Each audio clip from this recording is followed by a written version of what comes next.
அவரும் விஜயம் படகு, விஜய் சம்மந்தப்பட்ட டிபார்ட்மெண்ட் படகு, விஜய் நடித்த படத்தை ஏன் முடக்கிற, விஜய் நடித்த படத்தை தொழிலை ஏன் நீ க்ளோஸ் பண்ணுற?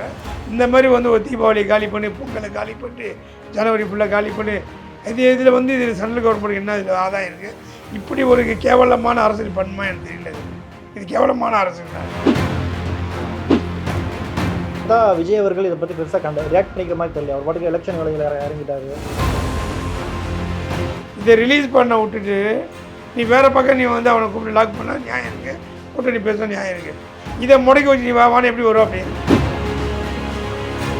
நீ ஒரு 10 படம் போய் என்கிட்ட ஃபைனான்ஸ் பண்ணுறது, சென்சாரில் மாட்டுமா, இல்லை வந்து ரிலீஸில் மாட்டுமா, இல்லை வியாபாரத்தில் மாட்டுமா அப்படின்னு சொல்லி இந்த ஜனநாயகத்துக்கு அப்புறம் சினிமாவே ஒரு கேள்விக்குறி ஆகிப்போச்சு.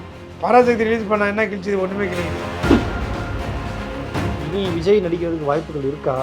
லாஸ்ட் படம்னு சொல்லிட்டாரு, திரும்ப நடிப்பாரா? லாஸ்ட் படம் தான் வரலையே. ஜனநாயகன் திரைப்படம் இந்த வருஷம் ரிலீஸ் ஆகும், இப்போ ரிலீஸ் ஆகும் அப்படின்ட்டு எல்லாருமே எதிர்பார்த்துட்டு இருக்கப்ப இன்னும் படம் ரிலீஸ் ஆகலை. திரும்பவும் சென்சாரில் வந்து படத்தை முதல்ல இருந்து பாருங்கள், திரும்ப இது பண்ணுங்க அப்படின்ட்டு ஏகப்பட்ட பிரச்சனைகள். படம் எப்போ ரிலீஸ் ஆகும்னே தெரியலை. இது எவ்வளோ பெரிய ஒரு நஷ்டம் தமிழ் இண்டஸ்ட்ரிக்கு? இல்லை, இது என்னென்னா ரொம்ப ரொம்ப முட்டாள்தனமான சென்ட்ரல் கவர்மெண்ட்டு. சென்ட்ரல் கவர்மெண்ட்டு புத்தியே கிடையாது அவனுக்கு. ரொம்ப முட்டாள்தனமானது. ஒரு மனிதனை முடக்கலாம், ஒரு தொழிலை முடக்கிறது, ஒரு லட்சக்கணக்கான டெக்னீஷியன் ஒர்க் பண்ணியிருக்காங்க அந்த படத்தில், அவனுடைய வாழ்வாதாரம் போகுது. அந்த படத்துக்கு பணம் கொடுத்த ஃபைனான்ஸோடைய வாழ்வாதாரம் போகுது. அந்த படத்தை ஒர்க் பண்ண டைரக்டர் லைஃப் கேள்விக்குறியாக இருக்குது. இன்னொன்று விஜய்க்கு இது பெருசாக கிடையாது. விஜய்க்கோ அந்த ப்ரொடியூசருக்கோ அதில் ஒர்க் பண்ண டெக்னீஷியன் எல்லாமே ஒரு விஜய் படம் ஒர்க் பண்ணுறோம், நல்லா வரும், நல்ல ரிப்போர்ட் வரும், பொங்கலுக்கு வரும், தீபாவளி நல்லா எதிர்பார்த்து அவ்வளோ தூரம் உழைப்பு இதில் போட்டு அந்த உழைப்பை இவங்க ஒரு அரசாங்கம் ஒரு அரசாங்க சுயநலத்துக்காக அந்த படத்தை முடக்கி வச்சுக்கிட்டு பேரம் பேசுகிறது, என் கூட கூட்டணி வா, இல்லை எங்களுக்கு பதில் சொல்லு, இல்லை எங்கள் கூட இரு. இது படத்தை ஏன் முடக்கணும், ஒரு தொழிலை ஏன் முடக்கணும்? அவரும் விஜயம் படகு, விஜய் சம்மந்தப்பட்ட டிபார்ட்மெண்ட் படகு, விஜய் நடித்த படத்தை ஏன் முடக்கிற, விஜய் நடித்த படத்தை தொழிலை ஏன் நீ க்ளோஸ் பண்ணுற? அது எந்த வித அது ஒரு அரசியல் பண்ணுற வேலையா? இது ஆல்ரெடி சென்சார் போடு இந்த நமக்கு எடுப்படி பண்ணவே மாட்டாங்க, பண்ணதே கிடையாது எந்த காலத்தையுமே. ஒன்று நீ உனக்கு வேணுங்கிறத நீ கட் பண்ணி எடுத்துகிட்டு போ, நாங்கள் கொடுத்துருவோம். இல்லை பாம்பே ரிசர்வ் கமிட்டி போ, ரிவர்ஸ் கமிட்டி போய் ரிவர்ஸ் கமிட்டியில் போனாலும் ஆர்டர் வாங்கி ரிலீஸ் பண்ணுறாங்க. இந்த மாதிரி ஒரு தீபாவளி காலி பண்ணி, பொங்கலை காலி பண்ணி, ஜனவரி ஃபுல்லாக காலி பண்ணி, இதில் இதில் சென்ட்ரல் கவர்மெண்ட்டுக்கு என்ன இதில் ஆதாயம் இருக்குது? இப்படி ஒரு கேவலமான அரசியல் பண்ணுமா எனக்கு தெரியல. இது கேவலமான அரசியல் தான். அது இல்லை, இப்போ எப்போ ரிலீஸ் ஆகும் எதுவும் ஐடியா எதுவும் இருக்கா? படம் ரிலீஸ் ஆகிற ஐடியா இந்த பேப்பர் எலெக்ஷன் டிக்ளேர் பண்ணுறதுக்கு முன்னாடி ரிலீஸ் பண்ணோம். படம் ரிலீஸ் பண்ணுறது அதான் அந்த படத்தை வச்சு இவங்க கூட்டணி சேர்க்கணும், இந்த படத்தை வச்சு காசு பார்க்கணும், இந்த கட்சியை பலப்படுத்தணும் அப்படின்னு எனக்கு இது மத்திய அரசு மாநில அரசு ரொம்ப கேவலமாக இருக்குது. ஸோ அது ரொம்ப தப்பு. அதுக்கு முடிவு தெரிஞ்சால் தான் அது ரிலீஸை பற்றி பேசுவாங்க. இப்போ எலெக்ஷன் டேட் எடுத்து அனௌன்ஸ் பண்ணிட்டாங்க, நாமினேஷன் அனௌன்ஸ் பண்ணிட்டாங்கன்னா படத்தை ரிலீஸ் பண்ண வாய்ப்பு இல்லை. எலெக்ஷன் முடிஞ்ச பிறகு தான் இது பண்ணுற மாதிரி இருக்கும். ரிலீஸ் பண்ண வாய்ப்பு இல்லை. அப்படி ரிலீஸ் பண்ண எலெக்ஷன் முன்னாடி ரிலீஸ் பண்ணால் அது முழுக்க சென்ட்ரல் கவர்மெண்ட்டை டோட்டலாக பாதிக்கும், பெரிய பாதிப்பு வரும். படம் ரிலீஸ் ஆகாட்டி சென்ட்ரல் கவர்மெண்ட் பாதிக்கும், கண்டிப்பாக பாதிக்கும். சும்மா இல்லை, இது கீழ்த்தரமான செயல் தானே. இப்போ என்ன தூக்கலாங்க, என் குடும்பத்தை ஏன் தூக்கணும், என் குடும்பத்தை ஏன் பிளாக் பண்ணணும்? என்ன தூக்கு, என் குடும்பத்தை ஏன் பிளாக் பண்ணுறேன்? அதுமாதிரி விஜய் மேலே காழ்ப்புணர்ச்சி, விஜய் மேலே கோவத்தை காட்டு, விஜய் நடித்த படத்தை ஏன் காழ்ப்புணர்ச்சி காட்டு, ஏன் தடை போடுறேன்? இதனால் எவ்வளோ பெரிய லட்சக்கணக்கான டெக்னீஷியன் ஒர்க் பண்ணியிருக்காங்க, ஆர்டிஸ்ட் ஒர்க் பண்ணியிருக்காங்க, எவ்வளோ பேர் ஒர்க் பண்ணி உழைப்பு அதுக்குள்ளே இருக்குது, எவ்வளோ பேருடைய இப்போ ப்ரொடியூசர் எங்கெங்கே பணம் வாங்கி போட்டிருக்காரு. இப்போ அது எல்லாமே கேள்விக்குறியாகி போச்சு. அது தொழிலை முடக்கிறது தானே, ஒரு அரசியல் ஆதாயத்துக்கு ஒரு தொழிலை முடக்கிறதுனால இதை விட கீழ்த்தரமான ஒரு அரசியலோ கீழ்த்தரமான செயல்பாடு ஒன்றும் செய்ய மாட்டான். ஓகே, ரொம்ப மட்டமாக இருக்குது. ஆனால் இன்னொரு பக்கம் பார்த்தா விஜய் அவர்கள் இதை பற்றி பெருசாக ரியாக்ட் பண்ணிக்கிற மாதிரி தெரியல. அவர் பாட்டுக்கு எலெக்ஷன் வேலையில் இறங்கிட்டாரு, எந்த படம் என்னாச்சுன்றது யோசிக்க மாட்டாரு அப்படின்னு. எலெக்ஷன் வேலை இறங்கல அவருக்கு. இது உள்ள ஒரு விஷயம் என்ன போய் பேச முடியும்? அவனை கூப்பிட்டு பணியை சொல்கிறாங்க, பணிஞ்சால் பண்ணுவான்றேன். பணியது ஒன்றுமே கிடையாது. அவன் திருடன், நான் திருட்டு போயினான், ஏதாவது திருட்டு வேலை பண்ணிக்காரு, தொழில் பண்ணிக்காரு.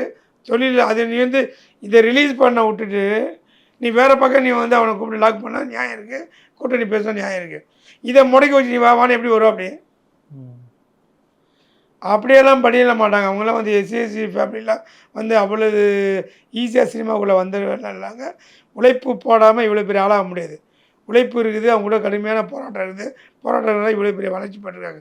இந்த வளர்ச்சியை வந்து நீ தடுக்கணும், நிப்பாட்டணும், இந்த ஒரு ஜனநாயகம் நிப்பாட்டினா அது உன்னுடைய முட்டாள்தனம் தான் அது. மத்திய அரசோட முட்டாள்தனம் தான் தவிர, இது வந்து இது ஒரு தைரியமான ஒரு செயல்பாடே கிடையாது. நீ வந்து மமதா பானர்ஜி வந்து இன்றைக்கி ஹைகோர்ட்டில் அங்கே இதில் இறங்கி வந்து ஒரு சிஎம், நாட்டோட சிஎம்மு, அவங்கள கண்டா தெரிச்சு ஓடுறாங்க. அமித்ஷா இந்த பிஜேபி குரூப்பு தெரிச்சு ஓடுதுங்க. நீ அந்த அம்மா இறங்கி ஒரு கேஸ் வாதாட்டு பார்த்தீங்களா? அது எவ்வளோ பெரிய சிஎம் தெரியும் அந்த அம்மா. அது யாருக்காக போகிறாங்க? மக்களுக்காக போராடுறாங்க. அந்த அம்மா குடும்ப பிரச்சனையோ என்ன வீட்டு பிரச்சனையோ குடும்ப பிரச்சனை நாட்டு மக்களுக்கு ஒரு விஷயம் நடக்கிறதுக்காக அந்த அம்மா இறங்கி அந்த அம்மா வாதாடுறாங்க. புரியுதா? இவங்க இந்த மாதிரி தடுத்தாங்கன்னா இப்போ இங்கேயும் அதே மாதிரி துரத்தி விட வந்தவங்கள அங்கே போனால் பயப்படுறாங்கள்ல. இப்போ இங்கே வந்து நம்ம பயந்தாகணும். விஜய் மாதிரி ஆளை கை வைக்கும் போது கண்டிப்பாக இங்கேயும் அந்த பயம் வரும் அவங்களுக்கு. விஜய் மாதிரி ஆளை கை வச்சு அவங்க தான் டேமேஜ் தவிர இவங்களுக்கு டேமேஜ் கிடையாது. விஜய் வந்து இது ஒரு பெரிய டேமேஜ் கிடையாது. ஆனால் இதனால் விஜய் டேமேஜ் ஆகிறோ இல்லையோ தமிழ் சினிமா பெரிய பாதிப்பு உண்டாகுது. இப்போ என்ன கேள்வி வருதுன்னா, பொங்கலுக்கு ரிலீஸ் பண்ணியிருந்தாங்கன்னா நிறைய லீவ் நாட்கள் இருந்தது. படம் வந்து கிட்டத்தட்ட ஒரு 10 நாளைக்கு ஃப்ரீயாக ஓடி இருக்கும். இப்போ அந்த மாதிரியான தேதிகள் இருக்கா? பொங்கலுக்கு ரிலீஸ் பண்ணும்போது வரக்கூடிய கலெக்ஷன் அந்த டேட்டு கிடையாது, அந்த கலெக்ஷன் இப்போ கிடையாது, வராது. டேட்டு கிடையாது, கலெக்ஷன் கிடையாது. இன்னொன்று வந்து என்னன்னா வந்து எப்போ தான் படம் போகும் அது ஒரு விஷயம். படம் அந்த ரெவன்யூ பண்ணாது. அந்த லீவு சுடுசோறு 6.5 கஞ்சி தானே. பழைய சோறு தான் இது. அந்த எதிர்பார்ப்பு இருக்கும்போது அந்த படம் வந்தால் வேறு லெவல் வரும். அதான் சொன்னேன், இது வந்து மத்திய அரசு மாநில அரசுடைய லாபத்துக்காக ஒரு தொழிலை முடக்கி இப்போ விஜய் ஃப்ரீயாக இருக்கா அப்படி அந்த இயக்குனர் பாவம் ரொம்ப பாவமாக இருக்குது. கோயிலுக்குள்ளே போகிறா அப்படி வினோத்து அவங்க வாழ்வாதாரம் போச்சு. அந்த படத்தில் நடித்த அத்தனை எல்லாம் உழைப்பு வந்து கொட்டி கடுமையாக உழைச்சி தான் அந்த படத்தை நடிச்சிருக்காங்க. அவங்க நடிப்பு ஃபுல்லாகவே இன்றைக்கி வந்து கேள்விக்குறியாகி போச்சு. ஒரு நல்ல படம் நடித்தா ஒரு நல்ல பேர் வரும், அடுத்தது வாய்ப்பு ஒரு படம். இப்போ இந்த மாதிரி நல்ல படத்தை முடக்கும்போது அவங்களுடைய வாழ்வாதாரமே பாதிக்குது இல்லை. இப்போ வந்து இப்போ ஃபைனான்ஸ் எல்லாம் பயப்படுற காரணம் எனக்கு ஒரு 10 படம் இப்போ என்கிட்ட ஃபைனான்ஸ் வந்திருக்கு.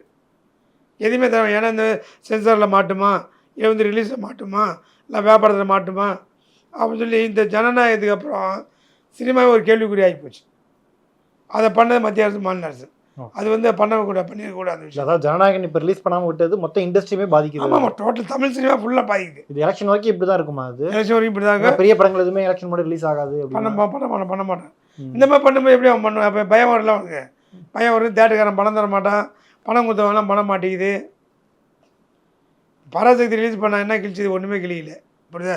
பராசக்தியோடு சேர்த்து ஜனநாயகத்தை விட்டுதா ஜனநாயகத்தை ஓவர் ஃபுல்லாக பண்ண அதை காப்பாற்றிருக்கோம். ஜனநாயகம் ஓவர் ஃபுல்லாக பராசக்தியை காப்பாற்றிருக்கோம். அதுவும் பரவாயில்லடா, அதை விட இது பரவாயில்லடா. அப்போ ரெண்டுமே கம்பேரிசன் பண்ணும்போது ரெண்டுமே ஈக்குவலாக ஓரளவு பேலன்ஸ் பண்ணி போயிருக்கோம். அந்த மாதம் இதுக்கு ஒரு இந்த ரிப்போர்ட் அது போயிருக்கோம். படம் வந்து படமே இல்லாதனால அதுவும் ஒன்றும் இல்லாமல் போச்சு. ஓகே, ஒரு பெரிய படத்தை வரும்போது பாதுகாப்பு வரும். பெரிய படத்தை போச்சு நம்ம படம் உள்ளே பூந்துடலாம். பெரிய ஆளோட சின்ன ஆள் போனால் அது ஒரு பெரிய ஃபங்க்ஷன் போய் கலந்துக்கலாம். வெறும் சின்ன ஆள் மட்டும் போனால் உள்ளே விட மாட்டாங்க. பெரிய ஆளை தடுத்துட்டு தான் இப்போ அந்த கூட்டமாக போயிடல. அதே மாதிரி ஒரு ஜனநாயகத்தை நிப்பாட்டினோடனே பராசக்தி ஒன்றுலாம் போச்சு. ஜனநாயகத்தை விட்டு தான் பராசக்தி விட்டாயிருக்கும், இது விட்டாயிருக்கும். இங்கே டிக்கெட் கிடைக்க 10 பேர் இங்கே வந்திருப்பாங்க. அப்படி அது இதில் அந்த ஓவர் ஃபுல்லுக்கு வந்திருப்பாங்க. இன்னொன்று அதுவும் பரவாயில்ல, இதுவும் பரவாயில்ல, ரெண்டும் பேலன்ஸ் பண்ணி படம் போயிருக்கோம்.